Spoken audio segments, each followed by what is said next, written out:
Presiden RI Prabowo Subianto bertemu Presiden Mesir Abdel Fattah el-Sisi.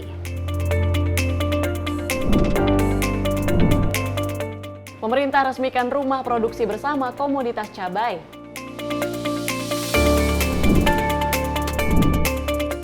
Pemukiman Muara Angke masih dilanda banjir.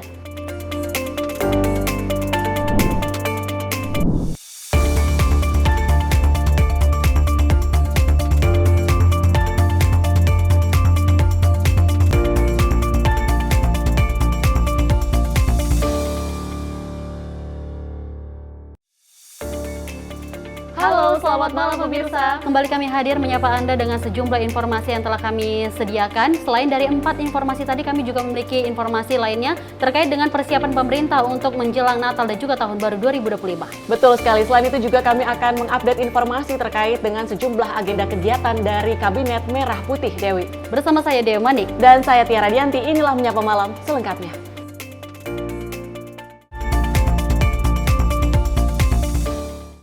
Pemirsa, kita awali informasi Menyapa Malam. Presiden RI Prabowo Subianto berkunjung ke Istana Kepresidenan Al-Ittihadiyah untuk melakukan pertemuan bilateral dengan Presiden Republik Arab Mesir Abdel Fattah el-Sisi. Dalam pertemuannya, kedua negara membahas terkait keinginan untuk meningkatkan kerjasama antara Indonesia dan Mesir di berbagai bidang, mulai dari perdagangan hingga pendidikan. Presiden RI Prabowo Subianto melakukan kunjungan kerja ke Istana Kepresidenan Al-Ittihadiyah untuk melakukan pertemuan bilateral dengan Presiden Republik Arab Mesir Abdel Fattah el-Sisi. Kedatangan Presiden Prabowo disambut langsung oleh el-Sisi di serambi Istana Al-Ittihadiyah dengan upacara kenegaraan pada Rabu 18 Desember 2024. Keduanya kemudian menggelar pertemuan bilateral. Dalam pertemuan, Presiden Prabowo menekankan keinginan untuk meningkatkan kerjasama antara Indonesia dan Mesir di berbagai bidang, mulai dari perdagangan hingga pendidikan. Dalam hal yang sama, Presiden Prabowo mengungkap untuk menindaklanjuti Indonesia akan segera mengirim delegasi tingkat tinggi yang akan berhubungan dengan pemerintahan Mesir, termasuk perwakilan dari Indonesia untuk berhubungan dengan pengusaha-pengusaha Mesir.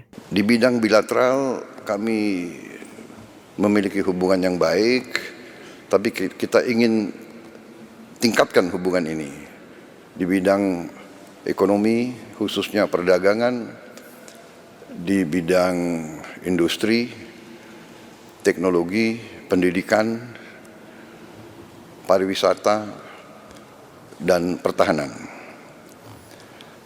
Kami sudah sepakat, kami akan tindak lanjut. Kita sudah punya Joint Trade Council. Mesir bagi bangsa Indonesia memiliki tempat yang khusus di hati kami, karena Mesir adalah negara pertama yang mengakui kemerdekaan bangsa Indonesia sewaktu kami melaksanakan perang kemerdekaan melawan penjajah. Juga bagi bangsa Indonesia, Mesir kami anggap sebagai negara yang sangat penting, dan untuk itu kami sangat ingin untuk meneruskan hubungan ini dan memperkuat hubungan ini.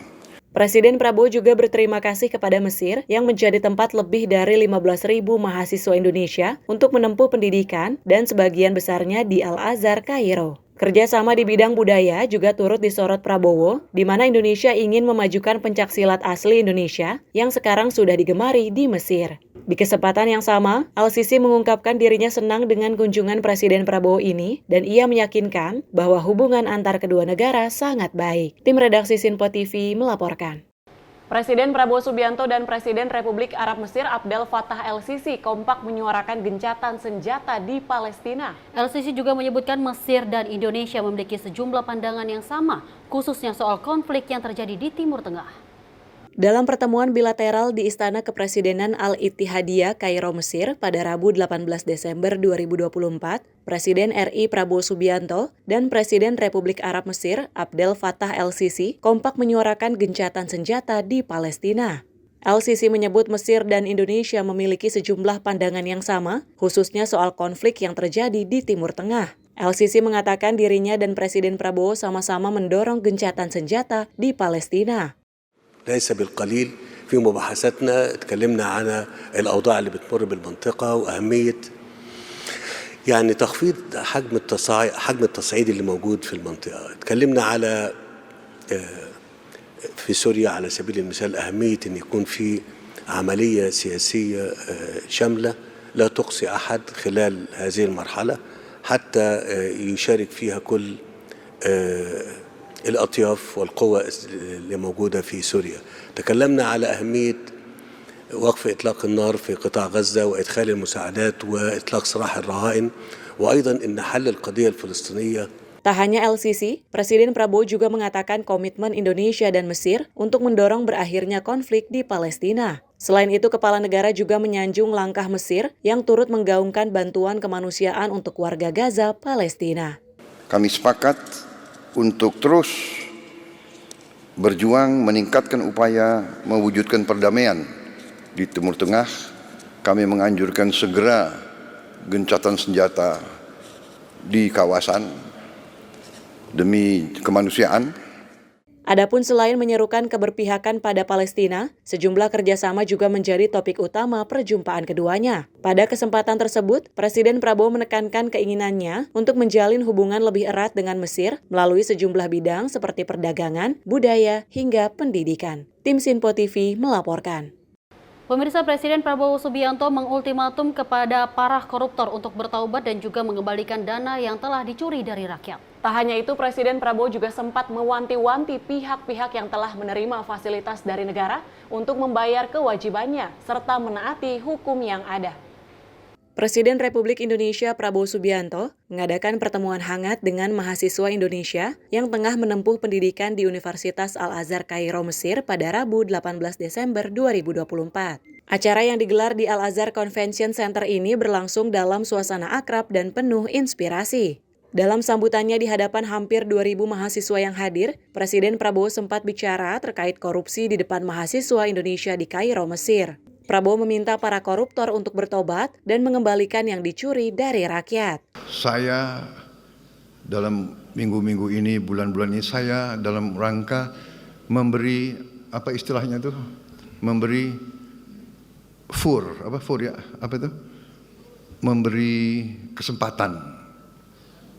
memberi kesempatan untuk tobat. Hai para koruptor atau yang merasa pernah mencuri dari rakyat, kalau kau kembalikan yang kau curi, ya mungkin kita maafkan. Tapi kembalikan dong. Nanti kita beri kesempatan, cara mengembalikannya bisa diam-diam supaya nggak ketahuan. Mengembalikan loh ya, tapi kembalikan. Tak hanya itu, Presiden Prabowo juga sempat mewanti-wanti pihak-pihak yang telah menerima fasilitas dari negara untuk membayar kewajibannya. Prabowo meminta semua harus menaati hukum yang ada, serta memperingatkan akan menegakkan hukum jika memang tidak dapat diatur. Kepala negara juga memastikan akan membersihkan aparat-aparat yang tidak setia kepada rakyat, bangsa, dan negara. Tim redaksi Sinpo TV melaporkan. Menteri Koordinator Bidang Pangan Zulkifli Hasan memastikan bahwa harga pangan selama periode Natal dan Tahun Baru dalam kondisi aman dan terkendali. Menurutnya, ketersediaan stok pangan saat ini dalam kondisi lebih dari cukup sehingga dapat dipastikan persediaan aman.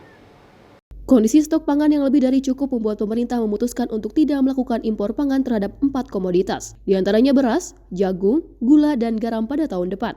Menko Bidang Pangan Zulkifli Hasan menjamin, di tengah situasi cuaca ekstrim ini, harga dan pasokan pangan nasional masih dalam kondisi aman, termasuk untuk Natal 2024 dan Tahun Baru 2025. Dirinya lantas menyebutkan stok beras baik di Bulog, retail, dan pengecer yang masih dalam kondisi cukup, termasuk untuk menghadapi Natal Tahun Baru. Selain itu, pemerintah juga memutuskan tidak mengimpor gula untuk konsumsi pada tahun depan, mengingat stok yang mencukupi sekitar 1,4 juta ton. Dengan produksi diperkirakan mencapai 2,6 juta ton. Harga pangan aman terkendali, stok lebih daripada cukup. Gula ada 1,5 juta, ya, beras ada 8 juta lebih. Jadi aman sekali. Oleh karena itu kita putuskan tahun depan nggak impor. Dari Jakarta, Sri Dewi Andayani, Rona Bayu, Sinpo TV melaporkan. Kita beralih dengan informasi Bank Indonesia buka suara terkait kasus yang tengah diselidiki oleh KPK terkait penyaluran dana Corporate Social Responsibility atau CSR. Gubernur Bank Indonesia Peri Warjio menyatakan menyalurkan dana CSR sudah sesuai dengan ketentuan yang berlaku. Usai dilakukan penggeledahan oleh KPK, Bank Indonesia buka suara terkait hal tersebut. Gubernur Bank Indonesia Peri Warjio menyatakan bahwa penyaluran dana Corporate Social Responsibility atau CSR di Bank Indonesia telah melalui mekanisme atau aturan yang berlaku. Seperti pemberian dana CSR hanya diberikan kepada yayasan yang sah dan memiliki program yang konkret. Selain itu, penyaluran dana CSR kepada yayasan harus memiliki laporan pertanggungjawaban. Selain itu, pemberian dana CSR juga dilakukan oleh satuan kerja yang berada di kantor pusat maupun di kantor-kantor perwakilan. CSR atau program sosial Bank Indonesia diberikan sesuai dengan tata kelola dan ketentuan yang kuat di Bank Indonesia. Antara lain harus memenuhi persyaratan bahwa CSR hanya diberikan kepada yayasan yang sah.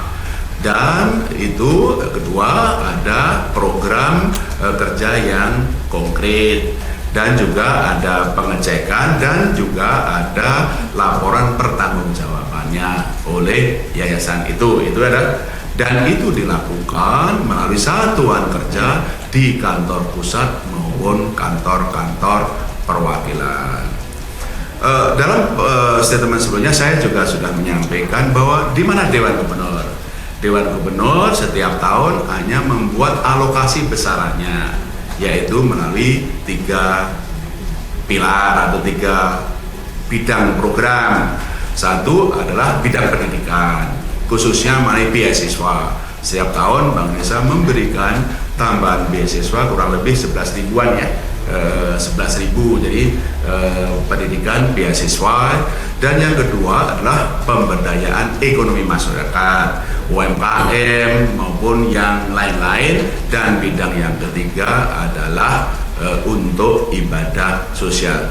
Jadi alokasi besarnya itu diajukan oleh satuan kerja, kemudian diputuskan dalam rapat Dewan Gubernur secara tahunan alokasi besarnya. Sementara pelaksanaannya ada di satuan kerja dengan prosedur ketentuan yang tadi. Ya. Bank Indonesia menyampaikan pemberian dana CSR dari satuan kerja biasanya menyasari pada 3 bidang, yakni pendidikan seperti beasiswa, pemberdayaan ekonomi masyarakat seperti UMKM, dan rumah ibadah. Dari Jakarta, Tio Malau, Sinpo TV melaporkan. Pemirsa, kabar baik bagi calon penumpang yang menggunakan jasa laut dalam menyambut libur Natal dan Tahun Baru 2025, PT Pelni telah menyiapkan total 3.100 tiket kapal secara gratis. Meskipun telah menyediakan kuota tiket gratis, diskon tarif kapal laut selama Nataru berlangsung tidak akan berlaku sama sekali. Direktur Utama PT Pelni Persero Triandayani menyampaikan kuota tiket kapal gratis bagi calon pemudik yang menggunakan jasa laut sebanyak 3.100 tiket. Kuota gratis tersebut diberikan Pelni atas arahan yang diberikan Kementerian Perhubungan pada periode libur Natal dan Tahun Baru 2024 berlangsung. Meskipun angkutan udara menawarkan sejumlah tarif diskon kepada calon pemudik, Pelni sendiri menegaskan tidak menerapkan diskon tarif tiket kapal pada libur Nataru 2024 ini. Dalam pernyataan resminya kepada pewarta, Tri mengatakan kuota gratis ini pun telah dilakukan pengecekan berbagai sektor armada secara berkala, serta menerapkan sekoci dengan jumlah memadai apabila adanya keadaan darurat selama pelayaran berlangsung. Diskon itu memang skemanya di Pelni ini berbeda dengan teman-teman BUMN di transportasi udara maupun di kereta ya. Karena kami kapal laut ini adalah subsidi, sehingga harga ini sudah diatur oleh Permenhub ya. Dan di masing-masing trayek itu sudah ditetapkan harga-harga, kita tidak punya batas atas dan batas bawah. Sehingga kami memberikan justru tiket gratis yang pada masa Nataru ini ada sebanyak 3.100 tiket, di mana keberangkatan dan tujuan serta jumlah volume dan di tanggal-tanggal berangkat kapannya juga sudah kami sampaikan melalui website kami dan website Kementerian Perhubungan. Persyaratan dan sebagainya juga sudah dapat dilihat di situ. Terima kasih. Para pelayaran di periode Nataru ini turut menyoroti hambatan nahkoda dalam membawa penumpang terhadap cuaca yang ekstrim.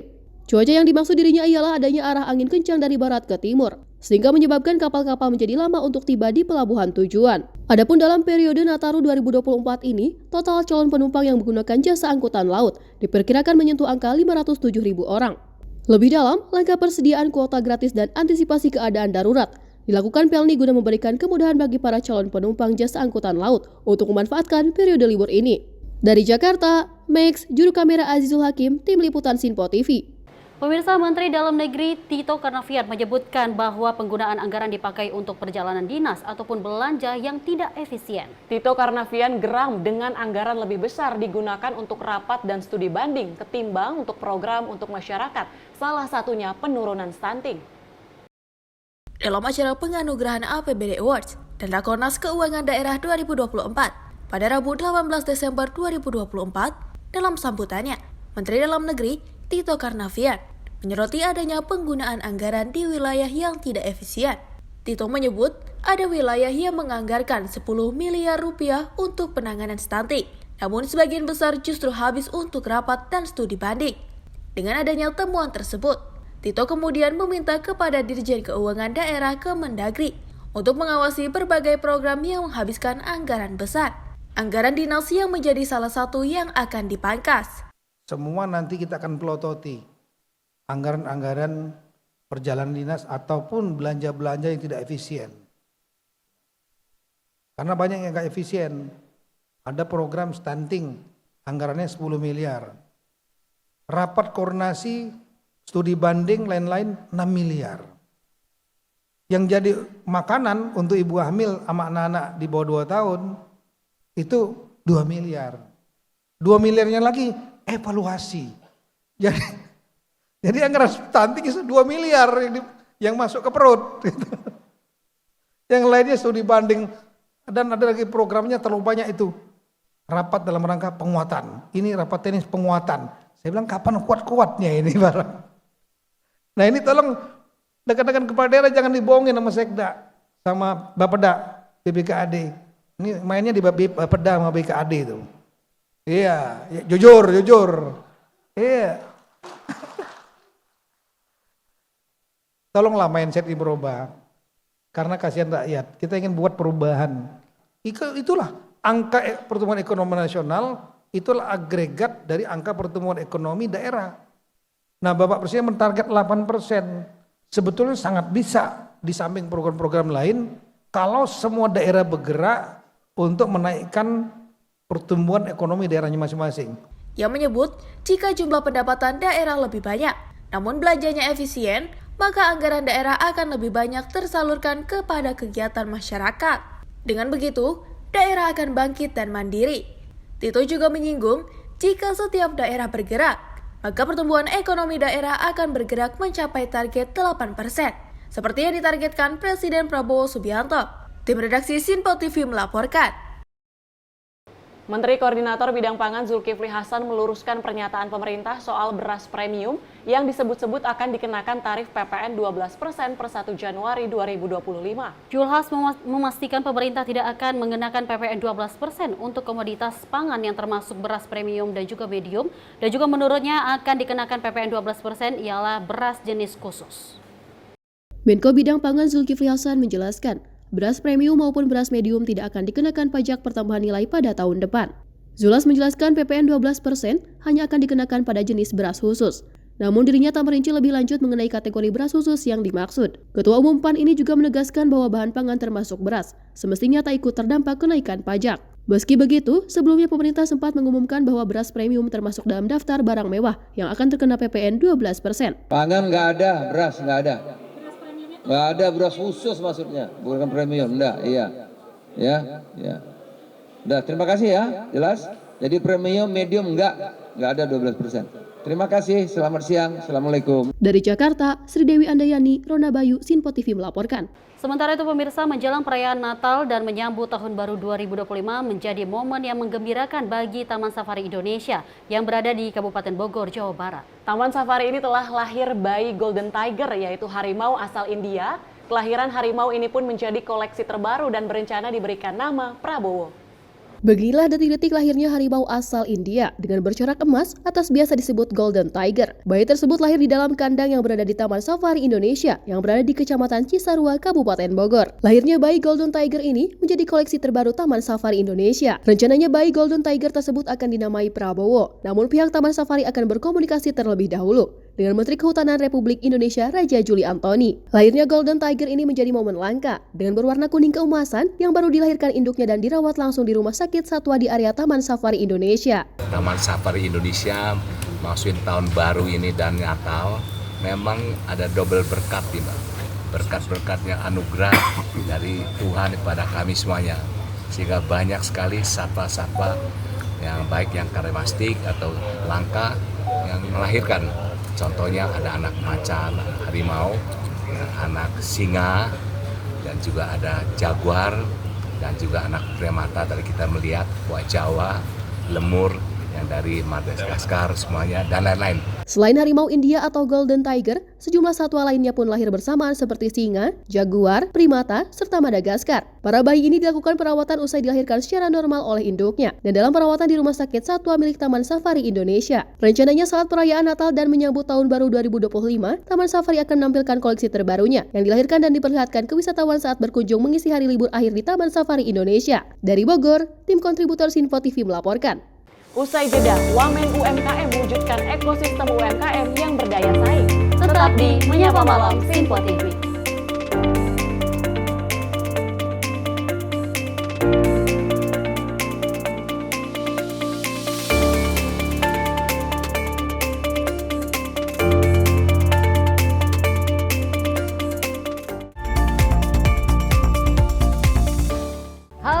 Selamat malam pemirsa, senang sekali rasanya kami mengisi ruang informasi Anda. Akhiri aktivitas Anda dengan rangkuman perkembangan peristiwa yang terjadi sepanjang hari.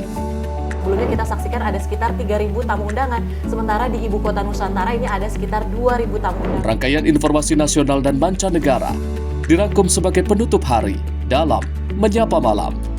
Setiap Senin hingga Jumat pukul 8 malam, hanya di Sinpo TV. Halo, selamat pagi pemirsa Sinpo TV. Selamat pagi Andi. Selamat pagi, Fen. Beragam informasi terbaru hadir menemani Anda sebelum memulai hari. Itu memang dari Menteri Perhubungan juga mendukung, betul, dari Menteri Keuangan juga mendukung, dan kita sebagai masyarakat pun juga harus mendukung. Mengangkat isu yang tengah menjadi pembicaraan paling hangat. Semarakan pagi Anda bersama Menyapa Pagi. Setiap Senin hingga Jumat pukul 6 pagi, hanya di Sinpo TV. Halo pemirsa, kami kembali hadir dengan sejumlah informasi yang kami himpun dari berbagai penjuru dunia. Rangkaian informasi yang membuat akhir pekan Anda begitu bermakna. Sebuah kelompok di Afrika Selatan memberikan layanan pertunjukan film dengan tenaga surya. Berita yang menjadi sorotan media dari dalam dan luar negeri, kami hadirkan untuk menemani pekan Anda dalam Sinpo Dunia Sepekan, Sabtu dan Minggu pukul 9 pagi, hanya di Sinpo TV.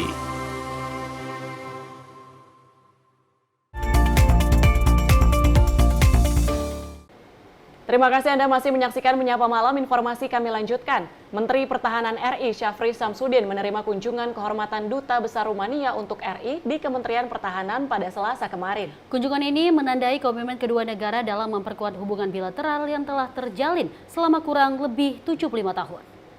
Menteri Pertahanan RI Syafri Samsudin menerima kunjungan kehormatan Duta Besar Rumania untuk RI, Adrian Belenescu, di Kementerian Pertahanan pada Selasa 17 Desember 2024. Pertemuan tersebut diantaranya membahas sejumlah langkah strategis untuk mendorong kerjasama di bidang pertahanan kedua negara. Di antaranya ialah negosiasi Defense Cooperation Agreement dan partisipasi Rumania dalam Indo-Defensi 2024 yang akan dilaksanakan di tahun 2025.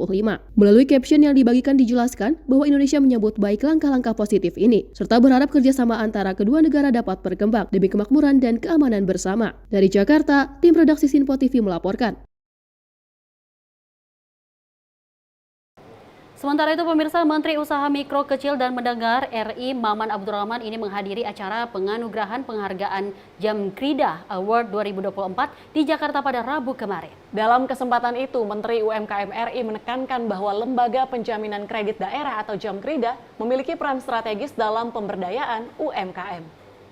Menteri Usaha Mikro, Kecil, dan Menengah RI, Maman Abdurrahman, memberikan penghargaan kepada pemerintah daerah dan Lembaga Penjaminan Kredit Daerah atau Jamkrida dalam ajang Jamkrida Award 2024 yang berlangsung di Gedung Smesco Indonesia, Jakarta pada Rabu 18 Desember 2024. Dalam ajang tersebut, Menteri Maman menyatakan bahwa Jamkrida memiliki peran strategis dalam mendukung pengusaha UMKM untuk mendapatkan akses pembiayaan dari lembaga keuangan, terutama bagi mereka yang tergolong unbankable. Hal ini dilatar belakangi karena UMKM adalah tulang punggung perekonomian nasional yang harus menjadi prioritas dalam pembangunan ekonomi menuju visi Indonesia Emas 2045, sehingga semua pihak diharapkan bisa mendukung untuk pengembangan UMKM. Ada kesadaran bersama kita untuk mendorong pengusaha-pengusaha UMKM yang tadinya mungkin susah untuk mendapatkan akses jaminan dengan hadirnya Jamkrida sebagai salah satu solusi. Dan kalau melihat dari data ini, trennya ke depan itu sangat positif. Jadi saya pikir ini menjadi win-win solution sebetulnya. Di tengah kondisi hari ini begitu banyaknya pengusaha-pengusaha UMKM yang butuh sentuhan tangan kita, ini tentunya menjadi sangat realistis, menjadi sangat wajar bagi kami Kementerian UMKM untuk menjadikan sektor penjaminan ini khususnya di daerah sebagai bagian dari hal yang wajib kita perhatikan dan justru kita dukung dan kita support semuanya. Dengan terselenggaranya Jamkrida Award 2024 diharapkan bisa menjadi inspirasi bagi provinsi lain yang belum memiliki Jamkrida untuk segera mendirikan lembaga penjaminan serupa. Dari Jakarta, tim produksi Sinpo TV melaporkan. Dalam upaya menurunkan jumlah kasus tuberkulosis, perlu melibatkan sejumlah pihak mulai dari pemerintah, lembaga terkait, serta masyarakat. Adanya peran aktif dari kader tumpah TBC, ini juga salah satu faktor penting dalam keberhasilan melawan tuberkulosis, seperti yang dilakukan oleh Kelurahan Jelambar Baru, Grogol, Pertamburan, Jakarta Barat. Berikut informasinya. Saat ini jumlah kasus positif tuberkulosis atau TBC di Indonesia mencapai lebih dari 1 juta kasus. Sejumlah upaya penanggulangan tuberkulosis telah dilakukan, salah satunya melalui gerakan Zero TB, yaitu fokus pada percepatan penemuan kasus, pengobatan, dan pencegahan. Dalam upaya menurunkan jumlah kasus tuberkulosis, perlu melibatkan sejumlah pihak, mulai dari pemerintah, lembaga terkait, serta masyarakat. Adanya peran aktif dari kader tumpas TBC juga jadi salah satu faktor penting dalam keberhasilan melawan tuberkulosis, seperti yang telah dilakukan oleh Kelurahan Jelambar Baru, Grogol, Petamburan, Jakarta Barat. Salah satu kader tumpas TBC Kelurahan Jelambar Baru mengungkapkan jumlah cara yang harus dilakukan agen TBC agar program tumpas TBC berhasil. Kedua, kita harus punya mentor. Yang ketiga, kita punya dukungan dari lintas sektor. Yang keempat, kita harus punya tim yang solid.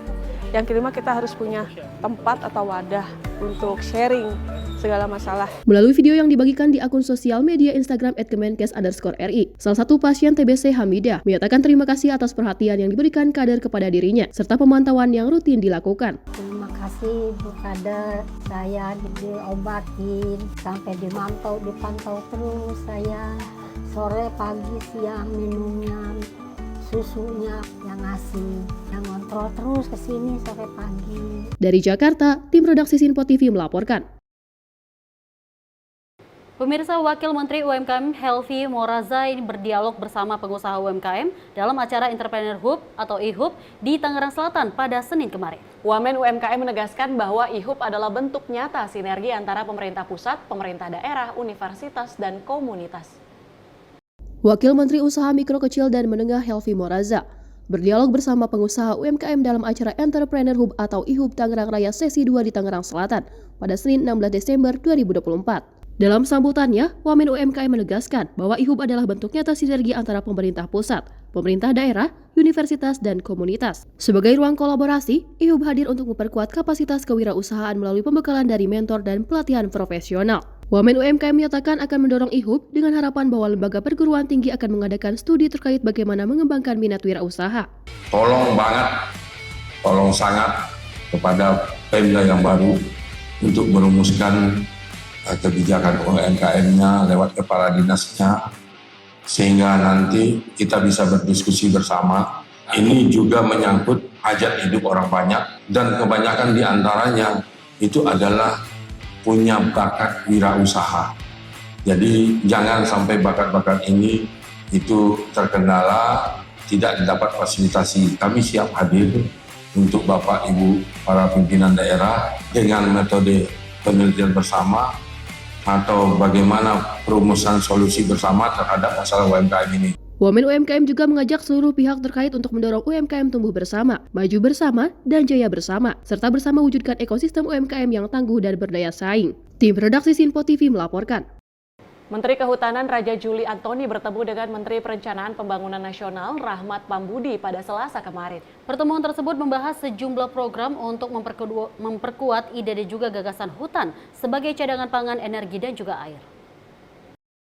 Melalui video yang dibagikan di akun sosial media Instagram @raja_antoni, Menteri Kehutanan Raja Juli Antoni bertemu dengan Menteri Perencanaan Pembangunan Nasional, Kepala Bappenas Rahmat Pambudi pada Selasa 17 Desember 2024 di kantor Bappenas Menteng, Jakarta Pusat. Dalam pertemuan tersebut membahas sejumlah program untuk memperkuat ide dan gagasan hutan sebagai cadangan pangan, energi, dan air.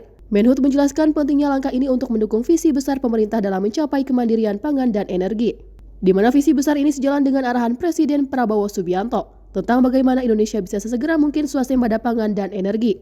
Memperkuat ide dan gagasan bagaimana hutan yang kami sebut sebagai hutan cadangan pangan, energi, dan air.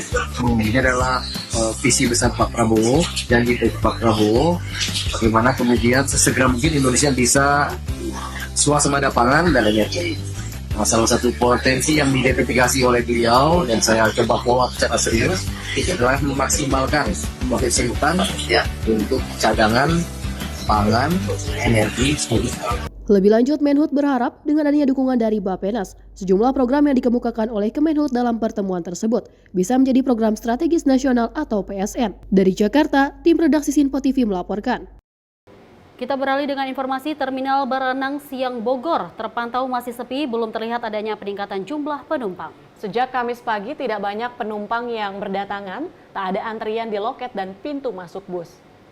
Jelang libur Natal dan Tahun Baru, suasana Terminal Baranang Siang Kota Bogor, Jawa Barat masih tampak sepi dari penumpang yang akan berlibur ke kampung halaman. Jumlah penumpang masih belum menunjukkan peningkatan. Hal ini karena masyarakat masih menjalani aktivitas termasuk anak-anak sekolah dan para pekerja. Saat ini hanya beberapa penumpang yang tengah menunggu bus tujuannya yang akan melakukan perjalanan keluar kota dan provinsi. Tetapi tidak ada penumpukan penumpang baik di loket maupun yang akan masuk ke dalam bus. Sementara menurut salah satu sopir bus, ramainya penumpang terjadi pada saat memasuki libur bersama. Bahkan kondisinya lebih sepi dibanding tahun lalu. Sedangkan harga tiket bus masih sama dengan tahun kemarin. Ya sekarang kan belum mulai libur.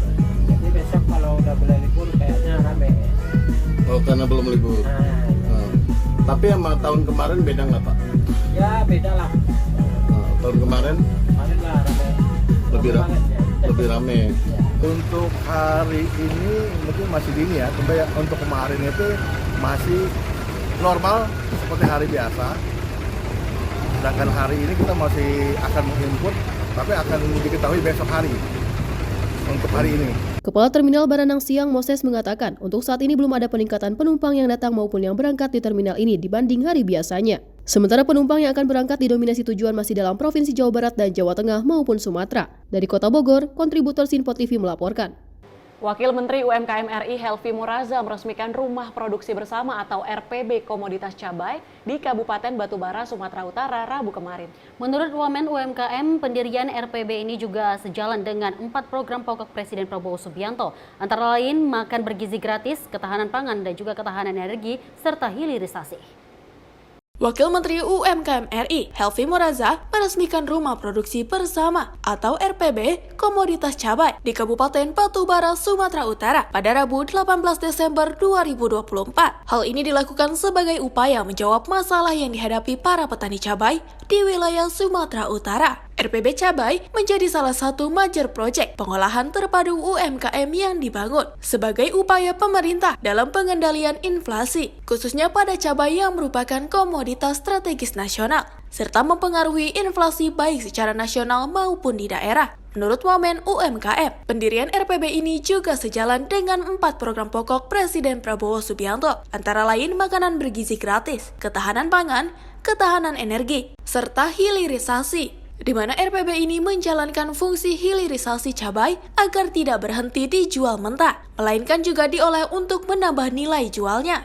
4 program pokok dari Bapak Prabowo itu adalah pertama, makanan bergizi, ketahanan energi, ketahanan pangan, kemudian yang terakhir hilirisasi.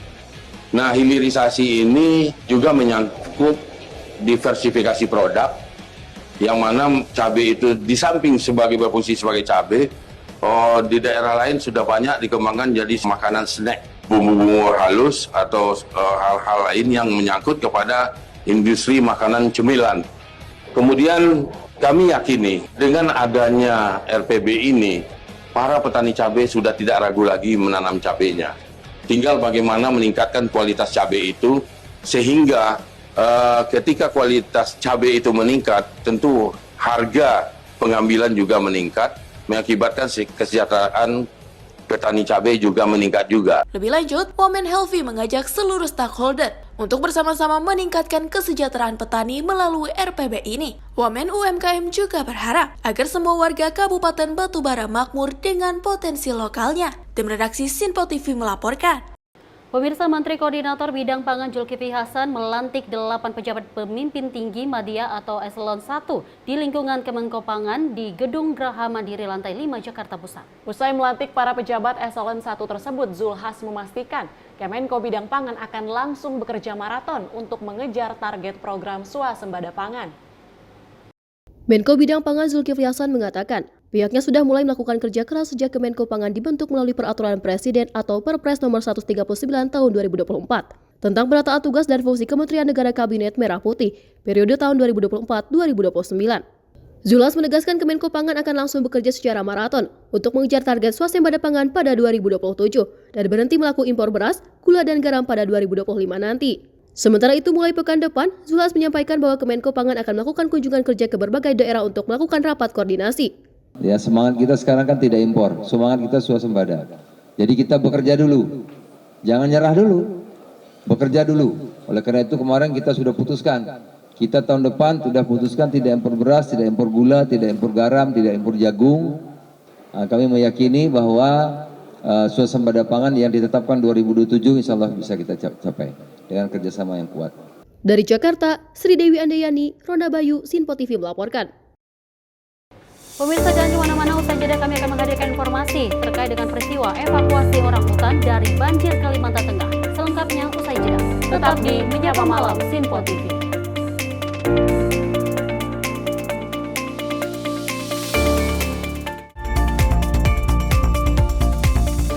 Kami hadir dengan rangkaian informasi dari berbagai penjuru dunia. Topik dan isu yang tengah menjadi sorotan mancanegara dikemas dengan lengkap untuk Anda.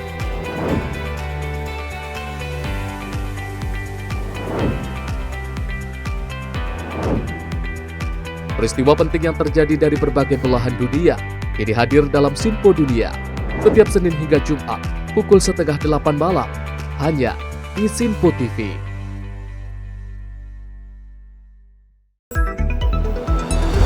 Jadilah yang pertama mengetahui perkembangan terkini seputar informasi dari lembaga parlemen. Punya data nasional, tidak ada satupun backup berarti kan? Tiba-tiba ada putusan yang nggak masuk akal dan seperti ini gitu. Kita ambilkan rekomendasi kepada KPK, periksa! Kami hadirkan informasi paling akurat untuk mengawal setiap informasi dalam rapat komisi dan paripurna. Tentunya bersama saya Andi Rezaldi yang telah kami rangkum dalam program Sinpo Parlemen. Saya Arif Rifani. Saksikan Sinpo Parlemen setiap Sabtu pukul 6 pagi hanya di Sinpo TV. Pemirsa, Sinpo TV kembali hadir menemani Anda dengan berbagai informasi yang telah kami rangkum dalam sepekan. Sajian lengkap informasi sepekan kami hadirkan untuk Anda. Badan Legislasi DPR menemui masa unjuk rasa di depan gedung DPR RI Senayan, Jakarta. Menemani akhir pekan Anda bersama keluarga dengan rangkuman berita menyeluruh dalam Sinpo Sepekan setiap minggu pukul 6 pagi hanya di Sinpo TV.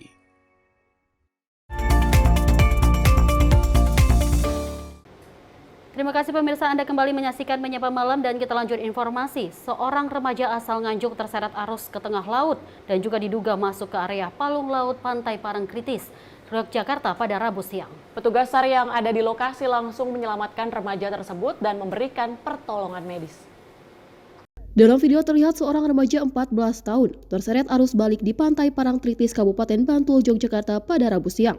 Koordinator Satlinmas Rescue Istimewa Wilayah Operasi 3 Pantai Parangtritis, Muhammad Arif Nugraha, mengatakan korban merupakan anggota rombongan wisatawan salah satu MTS di Kabupaten Nganjuk. Korban bersama rombongannya datang ke pantai Parangtritis saat berenang muncul ombak besar dan langsung menyeret korban hingga ke tengah laut. Beruntung saat korban terseret ombak ada petugas SAR yang melihatnya dan langsung memberikan pertolongan. Petugas yang berenang ke tengah laut akhirnya berhasil menggapai korban. Siswa SMP tersebut kemudian langsung dievakuasi ke pinggir laut dan memberikan pertolongan medis.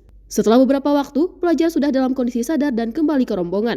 Untuk mengantisipasi kejadian serupa terulang, petugas mengimbau kepada masyarakat maupun wisatawan untuk tetap berhati-hati saat bermain di pantai dan mematuhi aturan maupun arahan dari petugas. Tim Redaksi Sinpo TV melaporkan. Bangunan rumah tinggal di Jalan Ponori, Kecamatan Cipayung, Jakarta Timur dilaporkan terbakar pada Rabu kemarin. Sebanyak 13 unit dan juga 52 personel dikerahkan untuk melakukan operasi pemadaman.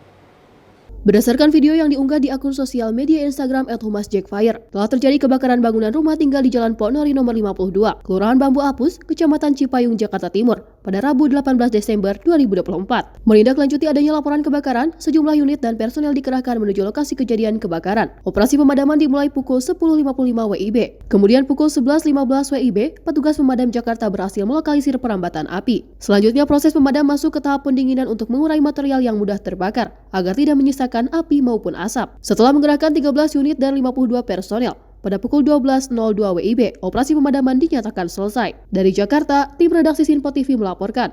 Pemirsa, hujan deras yang mengguyur wilayah Kulon Progo beberapa waktu terakhir mengakibatkan tanah longsor di jalur penghubung antara Kabupaten Kulon Progo dan Kabupaten Magelang. Karena parahnya tanah longsor, jalur penghubung ini ditutup untuk sementara dan sebagai upaya mengantisipasi kemacetan, pihak kepolisian telah memberlakukan rekayasa lalu lintas. Hujan deras yang mengguyur wilayah Kulon Progo beberapa waktu terakhir mengakibatkan tanah longsor di Jalan Sentolo Nanggulan. Akibatnya, jalur penghubung antara Kabupaten Kulon Progo dan Kabupaten Magelang ini terpaksa ditutup total sejak Selasa 17 Desember. Kanit Kamsel Polres Kulon Progo, Ibda Bambang Suryanto, menjelaskan bahwa penutupan dilakukan untuk mengantisipasi hal-hal yang tidak diinginkan, mengingat jalan tersebut merupakan jalur utama yang cukup padat. Sebagai upaya mengantisipasi kemacetan, pihak kepolisian telah memberlakukan rekayasa lalu lintas. Kendaraan dari arah Sentolo akan dialihkan melalui jalan kabupaten menuju Nanggulan, Tanjung Harjo. Sementara itu, kendaraan dari arah Magelang akan diarahkan melalui Simpang 4 Janti. Hingga saat ini belum ada kepastian mengenai waktu pembukaan kembali jalan Sentolo Nanggulan. Pihak terkait masih terus berupaya memperbaiki kondisi jalan yang rusak akibat longsor. Dari Jakarta, Ilham, tim Sinpo TV melaporkan. Pemirsa, seekor orangutan terdampak banjir di Desa Telaga Pulang, Kabupaten Seruyan, Kalimantan Tengah. Petugas Balai Konservasi Sumber Daya Alam dibantu kelompok masyarakat langsung mengevakuasi orangutan tersebut. Dalam video terlihat sejumlah petugas Balai Konservasi Sumber Daya Alam atau BKSDA bersama dengan kelompok masyarakat melakukan evakuasi seekor orangutan terdampak banjir di Desa Telaga Pulang, Kabupaten Seruyan, Kalimantan Tengah pada Senin 16 Desember 2024. Usai menerima laporan dari warga, akibat musim hujan juga berdampak pada kehidupan satwa liar di alam. Saat mengevakuasi, orangutan berjenis kelamin jantan itu diketahui orangutan terindikasi mengalami dehidrasi. Dokter hewan yang ikut dalam tim evakuasi langsung memberikan obat dari infus dan melakukan perawatan di klinik OVI untuk dirawat secara intensif. Usai mendapat penanganan, orangutan tersebut langsung dibawa ke kantor SKW 2 Pangkalan Bun. Dengan harapan, semoga orangutan dapat kembali sehat dan pada waktunya segera dikembalikan ke alam. Tim petugas mengapresiasi kepada masyarakat Desa Telaga Pulang atas kepedulian yang melaporkan kepada Balai KSDA Kalimantan Tengah. Petugas SKW 2 dan OVI atas kerjasama yang baik. Tim redaksi Sinpo TV melaporkan. Kita lanjut dengan peristiwa aksi pencurian sebuah helm yang terekam video CCTV terjadi di lapangan Pemda Sleman pada Kamis pagi tadi. Pelaku terekam jelas dalam CCTV dalam melancarkan aksinya. Pelaku kabur setelah melancarkan aksinya menggunakan motor tanpa plat nomor. Kejadian ini terekam jelas dan viral di media sosial. Seorang pelaku pencurian berhasil menggasak helm milik salah satu pengunjung di lapangan Pemda Sleman. Berdasarkan rekaman CCTV yang beredar luas di media sosial, pelaku terlihat jelas sedang mengintai barang curiannya dan sedang memastikan situasi aman. Ketika situasi sudah dirasa aman, pelaku langsung melancarkan aksinya. Terekam jelas ciri-ciri pelaku yang mengenakan jaket hitam dan celana jeans tersebut langsung bergegas mengendarai sepeda motor tanpa plat nomor ketika sudah melancarkan aksinya.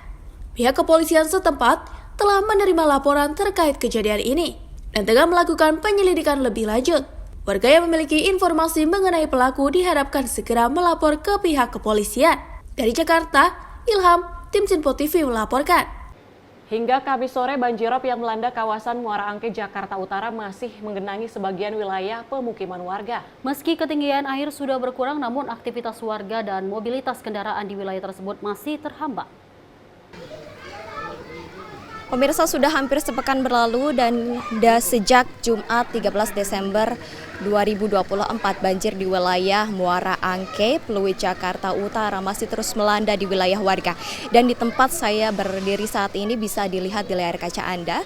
Saat ini saya berada di lokasi terdepan dan ini ketinggian debit air diperkirakan mencapai 30 cm atau sekitar setinggi betis orang dewasa. Namun jika kita ke dalam untuk lebih jauh lagi, ini ketinggian air bisa mencapai 60 cm hingga 140 cm atau bisa diperkirakan setinggi pinggang hingga dada orang dewasa. Dan memang banjirop ini disebabkan karena pasang air laut yang dampaknya adalah dikarenakan dampak bulan purnama, dikarenakan memang jarak antara bumi dan bulan ini berdekatan. Dan memang Badan Meteorologi, Klimatologi dan Geofisika atau BMKG mengungkapkan bahwa banjirop di wilayah Muara Angke ini akan terjadi hingga 20 Desember 2024 sehingga masyarakat diminta untuk selalu waspada dan juga mengamankan barang berharga mereka seandainya banjir ini terus meningkat hingga 20 Desember 2024. Selain itu juga warga diminta untuk menghubungi call center Jakarta Siaga di nomor 112 jika memang terjadi potensi bencana darurat.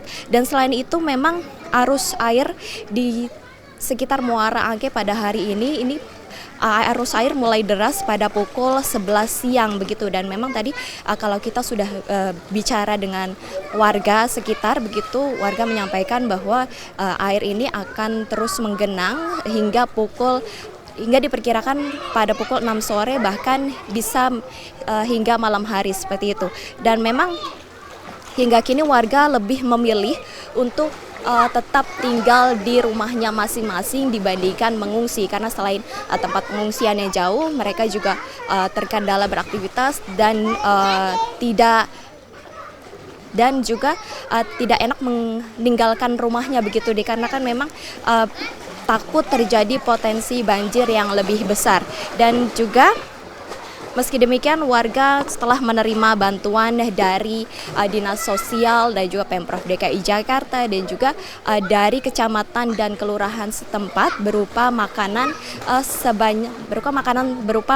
siap saji sebanyak 3 kali sehari begitu. Namun tadi warga juga mengatakan bahwa mereka tetap mengeluhkan adanya bantuan makanan siap saji ini karena dinilai kurang dan mereka lebih memilih untuk adanya bantuan obat-obatan dan juga bantuan sembako begitu. Dan juga memang warga mengeluhkan, selain itu warga juga mengeluhkan kesulitan aktivitas mereka karena memang akses dari jalan yang berada di kawasan Muara Angke ini banjirnya lumayan tinggi begitu debit airnya. Dan juga bahkan kalau bisa kita lihat di area belakang, warga ini kesulitan untuk melakukan akses menggunakan kendaraan karena memang kendaraan yang lewat pasti jika menuju ke belakang akan mati atau mogok gitu. Dan juga memang warga selain mengeluh kesulitan karena kesulitan beraktivitas, warga juga meminta agar pemerintah mencari solusi yang tepat begitu, dan salah satunya adalah dengan membangun tanggul pesisir laut agar tidak terjadi banjir di setiap tahunnya, karena memang banjir ini kalau bisa dibilang memang sudah langganan di pemukiman warga Muara Angke setiap bulan Desember atau setiap akhir tahun. Demikian dari Jakarta, Sri Dewi Andayani, juru kamera Ahmad Amin Ronabayu, Sinpo TV melaporkan. Pemirsa, informasi tadi sekaligus menutup jumpa kita di Menyapa Malam kali ini. Saya Tiara Dianti mewakili seluruh kerabat kerja yang bertugas pamit undur diri. Terima kasih dan sampai jumpa.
Simpo TV, News, Sport, Entertainment.